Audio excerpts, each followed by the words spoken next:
حضرت یونس علیہ السلام، قرآن پاک میں آپ کا ذکر بار بار آیا ہے۔ سورہ انعام، سورہ یونس، سورہ صفات اور سورہ انبیاء میں آپ کا ذکر مبارک ملتا ہے۔ حضرت یونس علیہ السلام ملک عراق کے شہر نینوا میں پیدا ہوئے تھے، جس شہر کی طرف آپ کو نبی بنا کر بھیجا گیا تھا۔ اس کی آبادی 1 لاکھ یا اس سے کچھ زیادہ تھی۔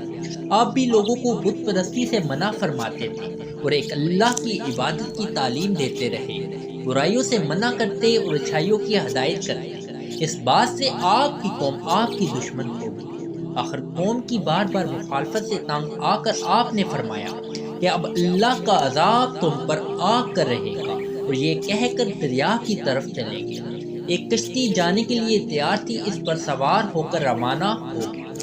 جب کشتی بیچ دریا میں پہنچی تو رک گئی۔ ملاح نے کہا، اس کشتی میں کوئی غلام ہے جو اپنے مالک سے بھاگ کر آیا ہے، جب تک وہ نہیں اترے گا کشتی نہیں چلے گی۔ قرع ڈالا گیا تو آپ کا نام نکلا، لوگوں نے زبردستی آپ کو دریا میں پھینک دیا۔ اللہ کا کرنا ایسا ہوا کہ ایک مچھلی دیر سے منہ کھولے کھڑی تھی، اس نے آپ کو نگل لیا، لیکن حضرت یونس علیہ السلام برابر اللہ کی پاکی اور بزرگی بیان کرتے رہے۔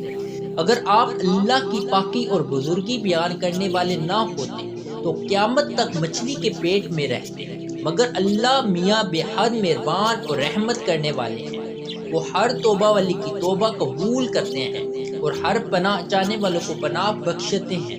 حضرت یونس علیہ السلام بغیر اللہ کی مرضی کے بھاگ آنے پر شرمندہ تھے۔ اللہ نے ان کو معاف کر دیا۔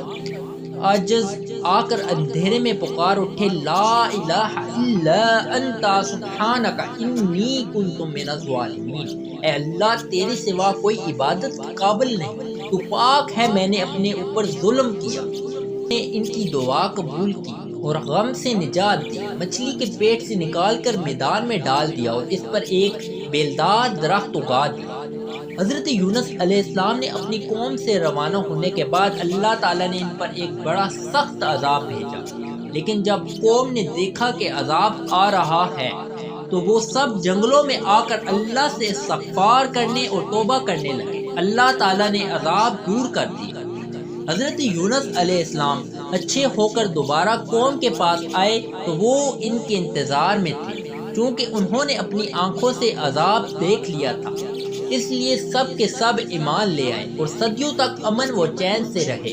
اس طرح اللہ کا وعدہ پورا ہوا کہ جو لوگ ایمان لائیں گے ان کو خوب رزق دوں گا اور برکتیں عطا کروں گا۔ چنانچہ قوم یونس علیہ السلام سے تمام عذاب اور تکلیف دور ہوگی جو حضرت یونس علیہ السلام کی بددعا اور ناراضگی کی وجہ سے ان پر مسلط ہوگی تھی۔